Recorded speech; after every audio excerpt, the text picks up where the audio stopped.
Olá, tudo bem com vocês? Estamos de volta com o nosso podcast das MEC. Isso, os nossos conectados. Esse momento forte e positivo que a gente traz informações do mundo do trabalho, do terceiro setor, também do setor público, da nossa gestão pública, mas sobretudo falando sobre você, falando sobre assuntos que têm tudo a ver com o seu dia a dia. E hoje estamos muito felizes, estamos recebendo aqui nos nossos estúdios doutor e professor Ivan Capriville. Isso, ele que tem longa trajetória no setor público, no setor social também, e vai poder contribuir conosco aqui nesse bate-papo, onde você vai poder aprender muito. Bom dia, tudo bem com você, Ivan? Bom dia, Denilson. Para nós é uma honra imensa estarmos aqui na ASMEC, na sua presença, para compartilhar um pouco da nossa experiência, da nossa visão de mundo, aprender e, aos nossos ouvintes, trocar ideias para que a gente possa contribuir para uma sociedade cada vez melhor e mais produtiva. Que bom. Eu vou passar para vocês aqui um pouquinho da trajetória do currículo do doutor e professor Ivan. Ele é graduado em Letras pela Universidade da Cidade do Rio de Janeiro, mestre em Estudos da Linguística. Ele também é redator e revisor titular da LMG, a nossa Assembleia Legislativa, nossa Casa do Povo, né? Mineiro. Ele é sócio e fundador da Sociedade Brasileira de Retórica. Ó, não é pouca coisa não, tá vendo? Vocês que querem aprender a falar em público, a falar para as grandes massas, está aqui um grande professor. Ó.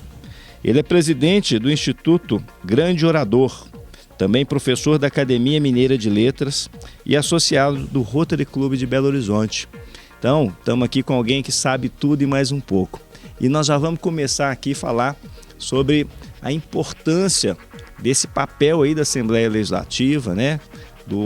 Da elaboração da peça orçamentária, da lei de diretriz orçamentária, enfim, daquilo que é o pulmão, que é, na verdade, o coração da gestão pública, que é o orçamento, o recurso. Comenta um pouquinho disso para nós, professor. Muito obrigado, Denilson, por essa pergunta que nos faz aliar dois aspectos fundamentais que são a oratória e o orçamento público. Porque o que a Assembleia faz na prática, em termos do orçamento, seguindo o plano plurianual de ações governamentais. A Assembleia vai mobilizar segmentos da sociedade para que esses segmentos da sociedade possam alocar determinados recursos para determinadas ações. Só que como são essas discussões? Baseadas na palavra, baseadas na defesa de teses, na expressão de opiniões e, por isso, vocalizar determinados segmentos permite a eles que tenham voz, manifestem as suas necessidades e discutam, porque o cobertor é curto, né? Então a gente puxa para um lado para a educação, aí talvez falte um pouquinho para a saúde. A gente puxa para a segurança pública, aí o outro servidor, por conta da isonomia, fala, peraí, não pode ser dessa forma que nós também merecemos. Então é muito importante fazer essa alocação dos recursos públicos com inteligência, por meio de uma conversa respeitosa, e nesse ponto nós temos que agradecer de ter uma instituição em Minas Gerais como a Assembleia, porque é uma instituição que busca, de fato, criar condições de participação, orienta as pessoas em programas de treinamento que começam agora recentemente, sobre como devem agir, quais são os procedimentos, que tipo de discussões e em que formato ocorrem, para que cada um possa, enfim, defender a sua ideia e depois dos recursos devidamente distribuídos no orçamento, aí acompanhar a execução que ela faz através do Assembleia Fiscaliza. Interessante. Olha, o lema da Assembleia Legislativa de Minas Gerais é poder e voz do cidadão. Às vezes você não entende isso, mas é bom a gente ter o professor aqui para explicar. De tudo que ali é debatido, de tudo que ali é falado, é pronunciado, reza em nota taquigráfica. Essas notas taquigráficas depois vão ser reduzidas em ata, vai ter o papel de um redator, vai ter a atuação dos técnicos, né? Que o parlamentar está ali votando, legislando, fiscalizando, mas quem dá condição para essas ações acontecer é o corpo técnico ali. Comenta um pouquinho disso para nós aí também. Essa é uma questão interessante porque nós temos na Assembleia os deputados, que são a essência em si do poder legislativo, temos a população, que é um ângulo fundamental de todo o trabalho, e temos o técnico, que faz a mediação, às vezes, entre o que o deputado quer dizer para a sociedade compreender, entre o que a sociedade deseja para que aquilo chegue de uma maneira apropriada, e mais, a Assembleia precisa de cuidar dos registros, porque a própria palavra parlamento vem do verbo parler, em francês parler, em italiano parlare, e isso quer dizer falar. Então, quando a gente pega o regimento interno da Assembleia, uma das coisas mais curiosas é que há toda uma determinação do que precisa ser escrito, o que pode ser apenas falado, quanto tempo há de discussão para cada tipo de assunto. Então, se você vai fazer uma questão de ordem, são 3 minutos. Se vai fazer uma parte, são 5 minutos. Se você estiver numa reunião ordinária ou se estiver numa reunião extraordinária, quem que pode falar? Se estiver no plenário, se estiver numa reunião de comissão. Então, tudo isso é regulamentado. E quem domina o regimento, seja como deputado, seja como um convidado, seja ainda como uma população, terá evidentemente mais oportunidades de aproveitar essas ocasiões para que a sua ideia, para que a expressão do pensamento consiga produzir as realidades que deseja. Pois, em última instância, para que a gente fala? Para que a gente conversa? Para que a gente expressa o pensamento? No fundo, é para a gente conduzir o mundo, a sociedade, para aquela visão que a gente tem. Por isso que a base de tudo é uma visão de mundo. Por isso que não adianta a pessoa querer aprender a falar de uma maneira puramente mecânica ou artificial, porque a fala, ela tem que estar ancorada na experiência prática, precisa de passar por um processo de ponderação, que é o raciocínio e o pensar, para finalmente ser expressa. E aí, na Assembleia, quando alguém fala, aquilo está registrado, com o uso do Google Speech, com o uso das técnicas taquigráficas, e qualquer cidadão pode solicitar essas notas taquigráficas, pode hoje assistir à TV Assembleia, porque a oralidade é um ponto importantíssimo dentro do parlamento. Na tela, está no telefone celular, né? As transmissões ao vivo, e durante as transmissões ao vivo há a oportunidade de participar encaminhando perguntas, porque as tecnologias facilitam muito a nossa vida. Então, quando a gente fala de participação popular, quando a gente fala de atuação política, quando a gente pensa em oratória, nós estamos pensando nessas coisas todas amalgamadas, porque é o falar bem, com propósito, sabendo o que deseja, com qualidade, que vai nos conduzir a construir no mundo as realidades, por exemplo, no caso do orçamento, quanto de dinheiro específico que vai ser alocado para uma determinada rubrica, não é? E é muito importante isso, porque às vezes as pessoas perguntam, mas o empresariado está gerando pouco emprego, que nós estamos com dificuldade na infraestrutura, isso tudo está ali no orçamento, né? Por isso é importante esses setores estarem organizados, né? O terceiro setor, as ONGs, as OCIPs, o empresariado, a sociedade civil organizada de um modo geral, está nesse momento da gênese, né? Da elaboração do orçamento e colocaria suas demandas. E aquilo que é dito, é registrado, com certeza é aquilo que vai ser cumprido. Eu quero dar um passeio aqui agora com você, Ivan, sobre a formação, né, que a Assembleia hoje oportuniza para as lideranças, para conhecer um pouco mais dessa dinâmica do falar, do orar, né, da oratória, e também do conhecimento da tratativa, do funcionamento da Assembleia Legislativa. Comenta um pouquinho disso para nós, né? Que às vezes as pessoas não sabem, aquela casa só serve os deputados ou também tem espaço onde eu possa aprender também. Fala um pouco desse trabalho e também da Escola do Legislativo. A Assembleia de Minas foi a primeira Assembleia do país a criar uma Escola do Legislativo, em 1992. É evidente que a gente não pode deixar todas as iniciativas necessárias para qualificar a nossa sociedade a cargo somente de órgãos públicos. Então, há muitas empresas absolutamente sérias, que oferecem programas de formação de qualidade, câmaras municipais, muitas delas inspiradas e orientadas pela própria Assembleia, formaram também as suas escolas do Legislativo.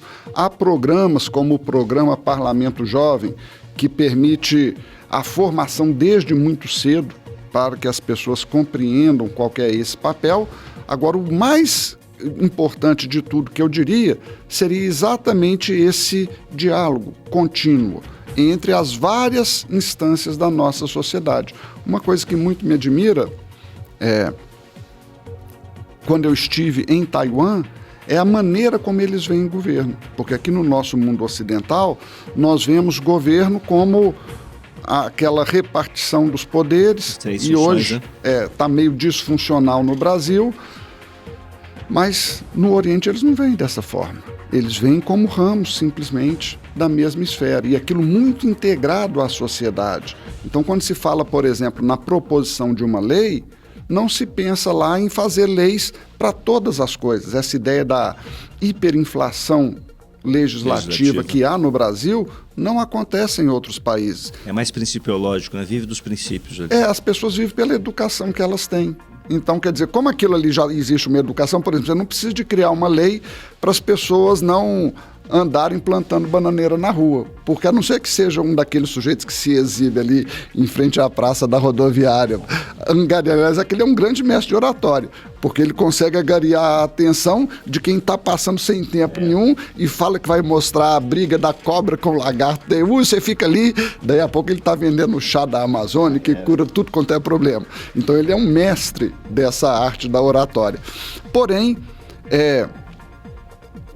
você não precisa de fazer uma lei proibindo as pessoas de andarem plantando bananeira na rua, porque as pessoas não fazem isso. Então, o nível educacional do povo... É fruto de um processo histórico? Sem dúvida. Isso é fruto, principalmente, do nível de educação do povo.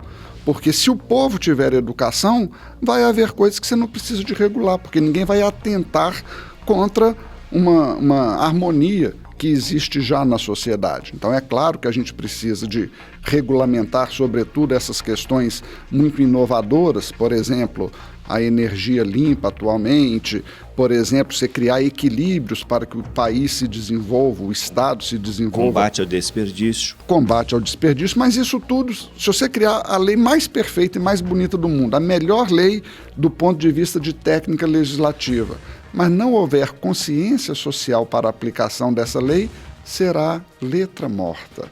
E nós não podemos esquecer que o grande desafio, a meu ver, em nosso país, hoje, é o desafio da educação. A educação legislativa tem o seu papel, as esferas governamentais têm o seu papel, mas educação, a meu ver, não pode ser exclusiva a cargo de governo algum. E nós estamos na ASMEC, Associação Nacional de Desenvolvimento e Educação Continuada. A ASMEC tem essa visão. Vocês fazem essa questão da educação de uma maneira que eu diria brilhante. Por quê? Porque vocês não se preocupam simplesmente em pegar uma parte do orçamento lá nas discussões da Assembleia e alocar para distribuir para as pessoas que estão necessitadas. Isso seria filantropia, seria caridade no seu nível mais elementar. Mas vocês preparam a pessoa para que ela tenha condição de autonomia de zelar pela própria vida, de fazer as conquistas que elas precisam. Então, os cursos de qualificação, sejam de gastronomia, sejam ligados à beleza, né, os cuidados com o corpo. Cuidador de idoso. Que são coisas significativas para a sociedade. Você está fazendo muito mais do que ensinar a pessoa um ofício. Você está preparando essa pessoa para ter respeito por si mesma, para poder contribuir para a sociedade, para prestar um serviço que a deixa orgulhosa. Então, eu pude conversar aqui com muitas pessoas que passaram pela ASMEC e a gente vê o orgulho que elas têm, a satisfação de estarem agora podendo caminhar com as próprias pernas sem depender de ninguém. E, infelizmente, Denilson, talvez, como sociedade brasileira, a gente tenha se acomodado um pouco à ideia de que tudo é responsabilidade do governo resolver. O Estado. O Estado aquela tem que mão fazer. Invisível, né?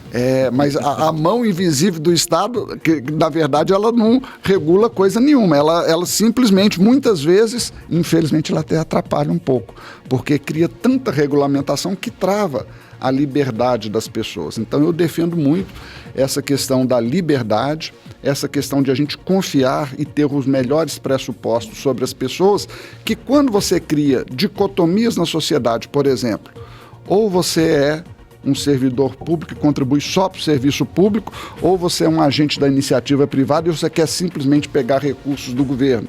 Se você fica trabalhando nesse nível, não desenvolve.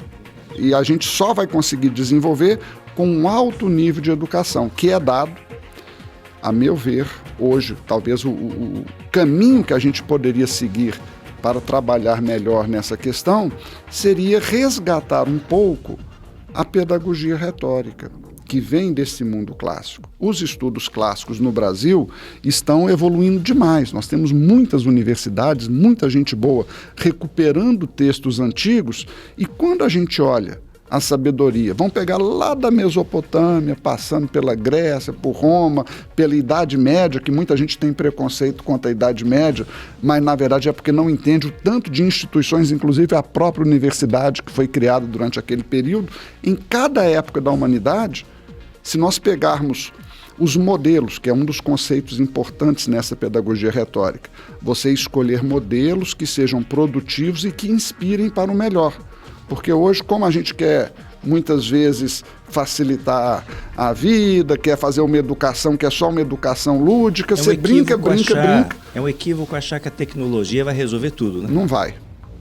A tecnologia, estando a serviço do homem, ela resolve muita coisa e facilita a nossa vida. Ela otimiza o trabalho humano, né? Mas a ciência, essa sabedoria consuetudinária, a gente pode assim dizer, né? Que com o passar do tempo ela vem se aprimorando, vinda lá atrás da filosofia, né? Você falou muito bem dos gregos, as civilizações mais bem-sucedidas, né? Roma, por exemplo, e isso não se perdeu com o tempo. Acho que a tecnologia teria um grande mérito da tecnologia se pudesse resgatar e melhorar esses conceitos que durante muito tempo sustentou as civilizações, né? Para a gente chegar até onde a gente chegou hoje aqui. E o princípio da pedagogia retórica, quando a gente fala assim de retórica, o princípio é esse. Como que a gente forma uma pessoa, não que seja alguém que consiga manipular as palavras para conduzir os outros para o mal, para ter poder sobre os outros. Mas nós conseguimos fazer as pessoas desenvolverem na palavra, desde que elas tenham um conceito que se chamava na antiguidade o ir bonus dicende peritus, é uma expressão em latim que significa o bom homem perito no dizer. Ou seja, a característica pessoal do caráter próximo de elevados valores contribui muito mais do que simplesmente a arte de manipular as palavras. E é esse ideal que a gente talvez tenha perdido em algum momento e que a gente pode recuperar pela pedagogia retórica, mas a retórica só acontece no ambiente de liberdade. Porque quando você tem manipulação, quando você tem a força, quando você tem, digamos assim, os estratagemas que subvertem a condição normal da vida, você, na verdade, não está com possibilidade de retórica. Porque a retórica olha, nós podemos agir de maneiras muito diferentes para resolver um determinado problema. Essa maneira tem essas consequências, custa tanto, pode ser feita desse jeito ou daquele, porém, qual que é a melhor maneira de agir? E os homens vão deliberar, como sempre deliberaram. Se a gente pega a história da Guerra do Peloponeso, do Tucídides, ele vai contando uma série de momentos históricos fundamentais em que as discussões entre os representantes de Atenas, de Esparta, das outras cidades, eles deliberaram sobre como iriam agir e o que iriam fazer. E, como ele queria ensinar para a posteridade, eu diria, é uma fonte de inspiração para a ação política e, ao mesmo tempo, para a nossa atuação humana, absolutamente fundamentais. Sim. Os antigos já diziam isso, né? Maquiavel, na sua grande obra, né, O Príncipe, mostra exatamente qual que é o comportamento de quem está dirigindo para ter resultado na sua gestão. Sun Tzu, na Arte da Guerra, da mesma forma. E na Bíblia Sagrada, né? Já ensinava como que é importante o planejamento antes de você ingressar com a peleia, né? Ingressar com a guerra, né? No livro de sabedoria mostra muito bem isso. Então eu acho que você foi em cima, no ponto fulcral do porquê que hoje as gestões, né, as democracias, que a gente tem lutado tanto, a democracia é um valor. E muitas vezes essa geração Z, da forma que está sendo colocada hoje em dia, né? Negar o sistema, negar a gestão, mas vocês escolheram. Ah, mas eu não escolhi. Você teve a liberdade de escolha, né? O governo está lá, tem um pleito e você escolhe o melhor projeto, né? Você escolhe o melhor princípio. E uma vez escolhido, ganhou, levou. Governo eleito, governo feito, né? Eu acho que está faltando muito isso na formação educacional do nosso povo, né? Formação cidadã. Sem dúvida. Como que nós temos procurado contribuir, Denilson, para esse propósito de educar o nosso povo? Nós poderíamos estar trabalhando numa universidade, poderíamos estar trabalhando num órgão que é absolutamente legítimo e importante, e eu acho que todas essas contribuições da academia enriquecem a sociedade, mas não só essas instituições formais. Aqui em Minas, por exemplo, aqui em Belo Horizonte especificamente, nós temos a Academia Mineira de Letras fazendo um trabalho fantástico de formação, a Academia Feminina Mineira de Letras, que congrega mulheres por meio da literatura, produzem reflexões que são muito importantes. Então nós temos oferecido os cursos de formação básica para a pessoa se sensibilizar para essa parte da pedagogia retórica por meio da oratória. Então nós oferecemos esses cursos de oratória e, além de um curso regular que a pessoa forma ali toda a concepção, conecta as ideias... Isso lá na academia ou na Assembleia? Não, isso eu faço na minha própria empresa, que é o Instituto Grande Orador. Fala isso, fala pra gente aí. Isso mesmo. Como acessar? É só entrar no site grandeorador.com.br, participar lá dos cursos, mas além do curso regular, que é esse curso que a gente dá assim uma conexão do que é a retórica, como que ela é importante para a vida, e dá dicas muito práticas também, porque muitas vezes a pessoa tem dúvida, é assim, meu Deus do céu, ele está falando uma coisa aí tão complicada, do Tucídides, de uma coisa da anterior, mas onde é que eu coloco a minha mão na hora que eu estou falando? E a pessoa quer resolver esse problema. Ontem, nós estamos aqui hoje é dia 16, ontem foi dia do professor. E uma profissão das mais importantes, se não for a mais importante, que nós temos em toda a sociedade civil, né? Em todas as grandes civilizações, o professor tem um papel importante, porque forma todas as demais profissões. E a gente vê que uma ferramenta importante que o professor tem diante de si para esse processo de transmissão do conhecimento é a oratória, né?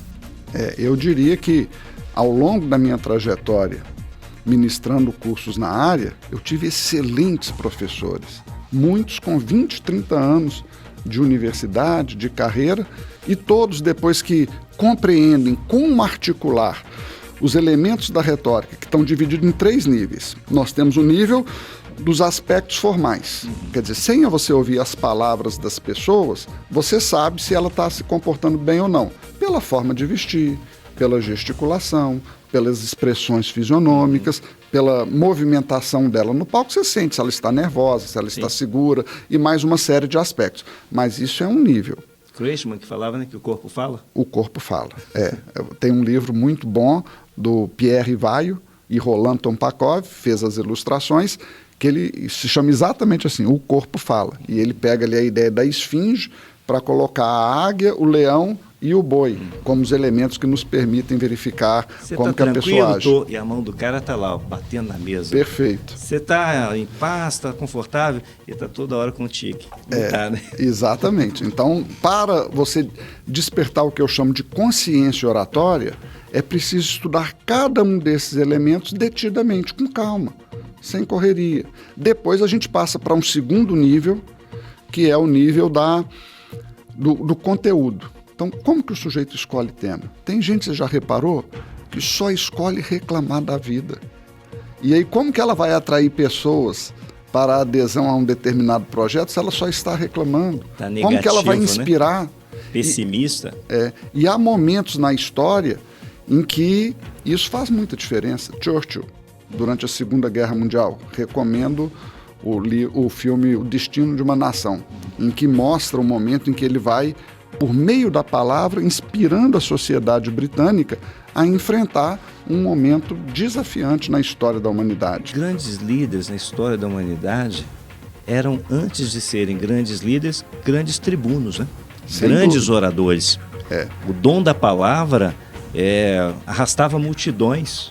Todos os grandes homens tiveram algum convívio muito íntimo com a retórica, começando do Aristóteles, que escreveu o livro, talvez fundador na civilização ocidental, ou o que mais influenciou as gerações futuras, passando por Quintiliano, Cícero, Erasmo de Roterdã, Santo Agostinho. Aqui no Brasil nós tivemos um grande mestre que foi o Padre Vieira, e foi bom Grande você falar sermões. sobre isso, porque um dos programas que nós temos no Instituto Grande Orador são encontros livres, porque a gente não quer aquele negócio assim de tem que tirar nota, tem que ganhar diploma. O sujeito vai ter o conhecimento pelo conhecimento, porque a gente não pode pensar num professor simplesmente como alguém que produz um insumo que é o diploma. Nós temos que pensar no professor como alguém que transforma vidas. Que abre portas, né? Abre janelas. A pessoa enxerga muito mais do que ela enxergava e passa a ser autônoma. Mas é curioso porque eu vejo que muitos alunos que passaram em cursos nas mais variadas instituições onde eu ministrei aulas, elas mantêm um carinho, uma proximidade, um prazer de estar conosco em novas atividades. E quando nós criamos esse programa Vozes Clássicas e Modernas, exatamente para estudar esse legado dos grandes homens e mulheres que nos deixaram lições preciosas de vida, pela expressão oral, pela expressão das ideias, pela atuação no mundo, nós contribuímos de uma maneira diferenciada, leve, tranquila, e estudando a vida desses grandes homens. Nós aprendemos muito sobre a oratória, mas aprendemos também sobre a vida. E aí você falou, por exemplo, sobre o Maquiavel. No nosso último encontro, nós falamos sobre o Erasmo de Roterdã. E quando a gente pega os propósitos de Erasmo de Roterdã, que ele tinha uma certa tendência de conciliar num momento muito difícil a questão da reforma com a questão do catolicismo. E aí era um sujeito que tinha um lema que ele era contra tudo e contra todos, digamos assim, né? Porque ele não se afiliava a nenhuma corrente ideológica. Então, quer dizer, ele não queria que alguém imputasse a ele uma determinada teoria que o rotulasse. Mas hoje, essa ideia de você rotular as pessoas, ela se tornou uma prática muito fácil. Você rotula a pessoa e já não quer mais discutir com ela. Pronto, não dá o direito nenhum contraditório. Perfeito. Você não pensa, você não raciocina, você não examina com exatidão as possibilidades e, com isso, infelizmente, o diálogo se torna cada vez menor. Poderíamos atribuir a fala de que nós estamos vivendo um tempo, né, de uma sociedade doente com relação a essa incapacidade de ouvir quem pensa diferente, de entender, de ter empatia, né? A pessoa, não, eu sou assim, pronto, acabou, e o que você não me importa. Perde a oportunidade, né, de crescer, de se desenvolver. Poderíamos dizer isso? Claro que poderíamos, porque não deixa de ser possível ponderar em várias situações com determinadas metáforas do cotidiano.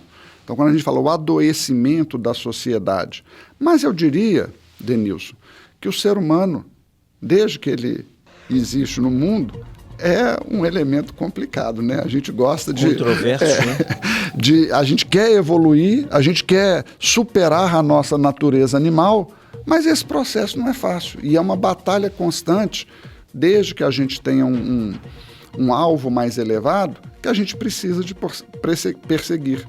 Por isso que... É a quimera, né? Por isso que a oratória começa nesses aspectos formais, passa para os aspectos de conteúdo que vão desde a escolha do tema até as figuras retóricas que a gente usa, até o tipo de argumentação, porque quem não tem também formação em lógica não consegue estabelecer relações de causa e efeito adequadas, não vai conseguir formular raciocínios que realmente convençam, mas que vão chegar numa terceira esfera da oratória, no âmago do ser humano. E aí é o desenvolvimento do nosso próprio conhecimento sobre a gente, sobre cada um de nós e sobre a nossa sociedade. É conhecimento de psicologia, é conhecimento de história, é conhecimento de filosofia, como você muito bem lembrou. Então o ser humano é um todo. É um todo que quer evoluir. É um todo que quer viver em paz com os outros. Mas, às vezes, esse viver em paz é uma quimera, como você diz, porque, para mim, os valores são esses, para você os valores são outros. Então, como que eu consigo conciliar isso de uma maneira que todos nós possamos ter o nosso próprio espaço?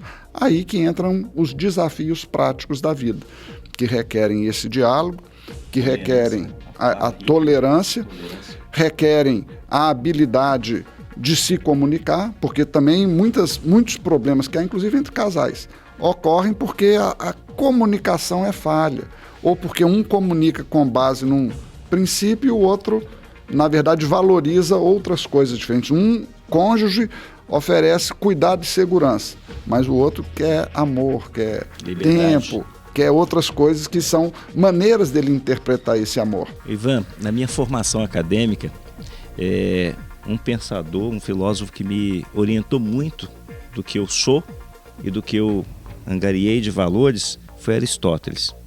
No seu livro A Política, na sua obra Política, eu pude ver várias traduções dela, porque eu acho uma riqueza tamanha. Ele tem um adágio que para mim diz muito do que é o direito e é a política. Fala mais ou menos assim: nada envelhece mais rápido do que um benefício.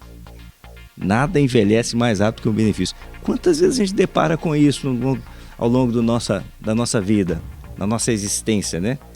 Porque a vida é algo mais valoroso. Muitas pessoas só existem. Estão tendo o direito só de existir, né? Por que se envelhece tão rápido os benefícios? E por que na hora que chega esse benefício já perdeu a sua eficiência, né? A sua eficácia? Demorou tanto o Estado, a sociedade para garantir aquilo para aquela pessoa que já não tem mais valor. Nós vimos há bem pouco tempo, aí, foi semana passada, aquele escândalo, né, do desembargador, do ministro Vilela, foi assassinado com a sua esposa e a sua empregada já faz 15 anos. Uma pessoa ficou presa 15 anos como autora desse crime bárbaro. A justiça demorou tanto que, veja bem, os seus irmãos se formaram em direito para se tornar advogado dele e que, numa arguição bem postergada, né, 15 anos depois, chegou à conclusão de que ele era inocente. Muito grave isso, né? É uma coisa que dói, porque a justiça tardia, por definição, já é injustiça. É uma injustiça. Né? E aí nós temos que pensar em como que as pessoas enxergam de modo diferente a nossa realidade. E aqui eu gosto muito daquelas pessoas que usam o livre pensar, como era o nosso Milor Fernandes. A propósito da democracia, ele dizia uma frase que me parece lapidar, porque todo mundo acha os seus valores tão superiores aos dos demais e se nega tanto a ouvi-los, que parece que é exatamente esse sentimento que o Milor capta quando ele diz que democracia é quando eu mando em você e ditadura é quando você manda em mim. Então, muitas vezes, essas discussões nossas no campo da política olha, você não representa o meu interesse, você contraria o que eu penso hoje, então você não pode vocalizar aquilo que você pensa. É um erro. A gente vai, a meu ver, crescer pensando em todas as possibilidades, por isso que a educação tem que ser variada. O ideal seria o que o Voltaire pensava, né? Não concordo com uma vírgula do que dizeis, mas hei de lutar até a morte para garantir o vosso direito de dizê-lo. Direito de dizer. E o direito de confrontar e de ponderar de maneiras diferentes. Então, não concordo, mas respeito o seu modo de pensar. Você respeita a pessoa e o que ela pensa em si, a opinião dela, você pode desrespeitar sem nenhum problema. Não teríamos guerras no mundo se todos os dirigentes pensassem assim. Você tem que pensar no que isso realmente vai trazer de consequências, o que isso representa de valores, como que isso perpetua uma determinada ação. Então a educação ela tem que ser variada. Há que haver as escolas de formação técnica, mas há que haver a ASMEC também.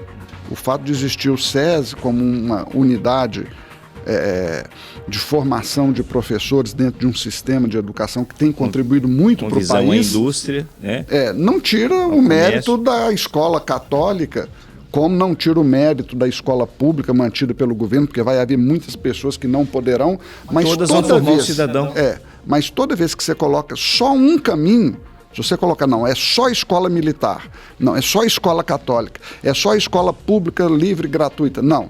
Tem que ter um pouquinho de cada coisa, porque é exatamente no confronto de soluções diferentes, advindas de modos de pensar diferentes, que nós podemos, dentro da liberdade, continuadamente, porque as coisas mudam, continuadamente avaliar e deliberar o que vai ser melhor para nós neste exato momento. E aí é o desafio de o homem, tendo um propósito mais elevado, pensar como que eu contribuo nessas minhas circunstâncias, nesse meu momento histórico, neste país em que eu estou, e não uma quimera, uma utopia que jamais será realizada e que seja aplicada a todos os lugares indistintamente. Em todas as nações, o que causou revolta foi essa ideia do pensamento único, né? Porque o ser humano é muito amplo, né? Ele é multi-sonhos, multi-projetos, né? E essa ideia do pensamento único, comportamento único imposto, realmente é algo que não vai durar por muito tempo, né? Vamos agora falar sobre uma paixão da sua vida, né? Que é o Rotary. Ah, perfeito. Como que funciona, como que isso tem te envolvido, né? Tem te encantado. E em breve a gente vai ter parcerias aqui do Rotary com a nossa ASMEC. E vamos ter aqui o nosso professor Ivan ministrando aí, sendo essa ponte para que a gente possa por ela passar. O Rotary completa agora em Minas 100 anos de atuação. O primeiro clube em Belo Horizonte foi o Rotary Clube de Belo Horizonte, do qual sou associado, fui presidente em 2012 e 2013, e é uma associação que eu acho que tem muito a ver com essa nossa conversa, porque não busca resolver todas as coisas simplesmente por ações públicas e governamentais. É cada um entender que, se ele quer mudanças, precisa de começar essa mudança em si mesmo e na comunidade onde atua. Então o Rotary associa pessoas do mundo inteiro em projetos humanitários que são significativos e sustentáveis para as comunidades onde estão os Rotary Clubes. Tem programas para a juventude, como o intercâmbio de jovens, tem programas de integração de companheiros por afinidades profissionais. Nós tivemos a oportunidade há alguns anos de oferecer para a Santa Casa toda uma reequipagem da clínica de olhos com alguns equipamentos sofisticados de última geração por projetos do Rotary. Então eu acho isso muito importante, porque as pessoas se mobilizam e dentro da sua esfera de atuação agem para resolver problemas concretos do dia a dia. O presidente do Rotary, no ano em que eu fui presidente, Sakuji Tanaka, era um japonês. E o trabalho que ele fazia no Rotary, olha o cuidado do japonês, que a gente vê às vezes na Copa do Mundo, eles pegam o saquinho plástico, colocam todos os outros, não deixa sujeira em lugar nenhum. Mas ele fazia esse trabalho no Rotary Clube dele, ele ia para a beira do rio, catar lixo que de vez em quando se juntava e acumulava ali. Então, quer dizer, esse mínimo cuidado com a coisa mais corriqueira, até os grandes projetos, porque o Rotary é uma instituição que participou ativamente, por exemplo, da fundação da ONU. Sempre trouxe discussões de pessoas de ótimo nível, de pessoas que querem realmente contribuir para o melhor para a sociedade, né? Para fazer esse mundo viável da gente viver nele. Um mundo mais fraterno, mais justo, mais solidário e de aprendizado, sem se confundir e nem ter atuação nem política, nem religiosa, nem vinculada a qualquer outra entidade ou grandes ritos. Ele faz a parte dele onde ele pode atuar. E isso é um ensinamento para nós. E muitas vezes até de forma anônima, né? De forma anônima. É importante, E por isso vai ser muito importante essa nossa parceria aqui na ASMEC, porque nós precisamos de fazer com que as pessoas compreendam para elas se inspirarem. Então o papel do Rotary, um dos mais importantes, é inspirar pessoas para a ação autônoma, independentemente de governos. O que nós podemos fazer? Dar ideias para governos, atuar como empresários, atuar como organização não governamental, mas, sobretudo, inspirar as pessoas para que nós podemos contribuir para a sociedade, independentemente de estarmos ocupando qualquer tipo de cargo ou função pública. Isso me parece absolutamente fundamental. Nós vamos trabalhar muito em cima disso, pode ter certeza. Quero agradecer demais aqui o professor Ivan Capdeville, quero aqui deixar aqui o abraço da nossa presidente, professora Andréa Ferreira, que nos dá essa condição de fazer essas pontes, de poder estabelecer esses laços e poder produzir ações que mudem a vida das pessoas. Gostei demais dessa nossa conversa e vamos acelerar aí essas parcerias, viu? Pode ter certeza que a nossa comunidade vai agradecer muito. Muito obrigado, Denilson, pela oportunidade de trazer aqui para os nossos ouvintes essas informações, de trocar ideias. Estamos sempre à disposição. no Rotary, na Assembleia, no Instituto Grande Orador, na Sociedade de Retórica, para contribuir com a ASMEC naquilo que for necessário. Muito obrigado. Eu que agradeço. E você que está nos assistindo, não deixe de fazer o CCC. Curta, comente e compartilhe. Faça esse conteúdo chegar até as pessoas que você sabe vão fazer diferença na vida de quem mais precisa. Beijo no seu coração e até a próxima, se Deus quiser. Obrigado, professor. Foi um prazer enorme. Prazer todo nosso.